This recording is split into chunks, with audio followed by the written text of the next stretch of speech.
Alright, what's up guys, Blitzman back, and today I'm taking a look at Sodam Yat. Sorry that this review is one day late. I did promise that it was going to be out on Monday. I had some trouble with work and some timing conflict, so I am one day late on this review. Don't worry, Hal Jordan is still going to be up tomorrow. So it's going to be double dose, 2 days in a row, reviews for me. So, today I'm taking a look at Sodam Yat from the Green Lantern Classics Wave 2. He is, as you noticed right away, might have noticed this big construct flying out of his finger, which you might be thinking, what the hell is that? It looks really weird. And that's the first thing I'm going to bring up, is he brings interchangeable hand, which, here's the other one, which has just the Green Lantern ring on it, so that's pretty cool. And this one is basically he has a construct shooting out of the Green Lantern shaped logo from his ring. Unfortunately, it isn't removable. I wish it was, like all the other constructs that we've been getting, like you know, like these ones, where you could wear them onto other DC Universe characters. So I wish it'd be one of those constructs better, or maybe some sort of really cool unique new construct. But I guess this is pretty cool too. The only problem with this one is you have to really mess around with it to make it look normal, because it does look awkward if it's just like there, because I mean, as you can see, it makes the figure look like what is going on over here. So you really do have to kind of like mess around with it, use his other hand to maybe like show, like help support and sell what is happening here. You know, you could maybe pose him up into the air with looking towards the display or whatever. So you really have to kind of fiddle around and mess around with him. As far as removing it and placing the other hand on, it's very easy. You just pop it off, take this one, it's very simple process, and pop that hand on. His articulation is the standard articulation for DC Universe Classics. He has a ball jointed head, a ball jointed shoulder, a swivel at the bicep, bends at the elbow, swivels at the wrist. He can do some crunches, spin at the waist. He can kick it in the front seat and kick it in the back seat, kind of. Back seat is much more limited. He can pull the leg to the side in a most unnatural way possible.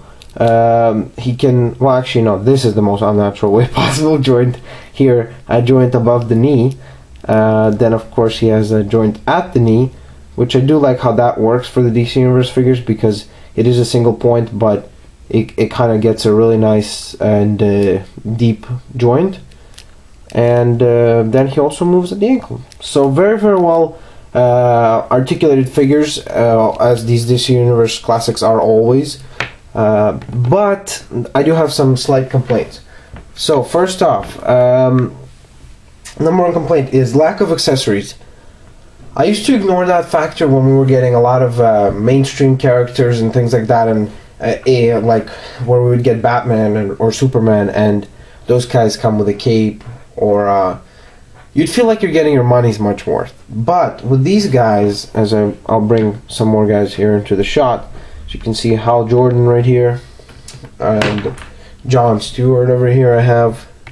You see, it starts getting to the point that you're pretty much just paying money for a new head sculpt and a different paint job, which doesn't sound so bad when you say it, but when you're paying 18 to 25 bucks for these guys for non-mainstream characters, it kind of starts getting to you whether or not this is worth to hurt your wallet over, or at least if it does hurt your wallet, if you can afford that, great for you.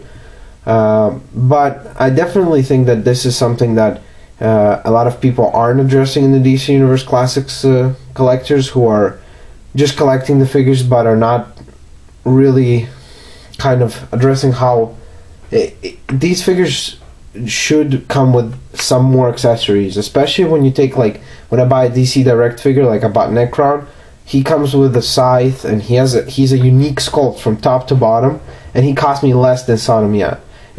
Those kinds of situations, you kind of start to think maybe these guys should look into making these guys a little bit more unique to each other and diversify the male buck, because we've been having the same male buck for a while, and I do think that if they cannot diversify the buck, they should provide these figures with more accessories, such as more constructs, maybe some sort of stand, like maybe a flying stand. That would be really cool, especially for all the Lantern characters, because it is relevant to them, right?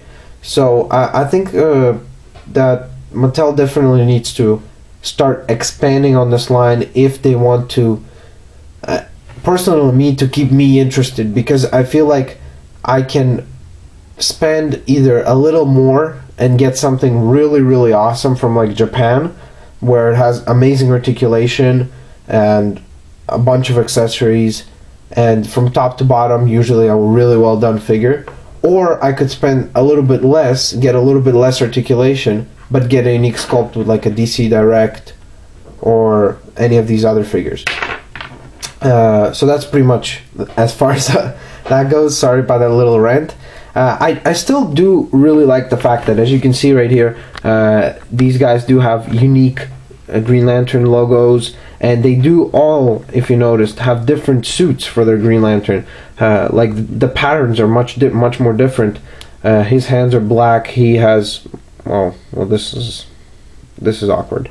His hands are black too, because he's a black guy, but I mean, like, he has black gloves, he has white gloves.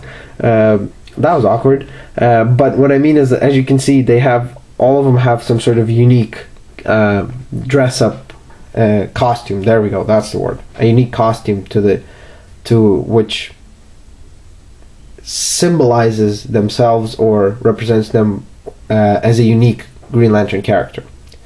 Now, as far as the size comparison, as you can see, he works perfectly well with the other Green Lanterns. Here's a 3 3/4 inch figure. So that's one of the bigger ones in the 3 3/4 line. So as you can see, the Crimson Dynamo reaches just about the abs area. So he is a standard size for the DC Universe Classics. Definitely though, like, what I do appreciate about these figures is the diversity of figures we get as this line develops, and we can get, like, you know, these epic looking displays of lanterns, and of different colors now too, that they've been dipping their fingers and toes into the other cores and stuff like that. I definitely appreciate that, but I still sometimes have a little bit of a sour taste in my mouth when I do pay like $20 or $25 for some of these guys, and feel like, was that really worth it, you know? I don't know, that might just be me. Let me know down, you know what, comment below, let me know what you guys think. Overall, he still definitely is a worthwhile figure to pick up if you have the money. If you are interested in the Green Lantern's universe, then he for sure is a worthwhile character to pick up, because you will diversify your Green Lantern core and add another unique face to your group. But again, just consider that those little gripes that I did bring up. If those things don't bother you, then I definitely think that he's a worthwhile pickup. And that's pretty much it. Remember, comment, subscribe, rate, and I'll catch you guys next time. See you later. Blitzwinger out.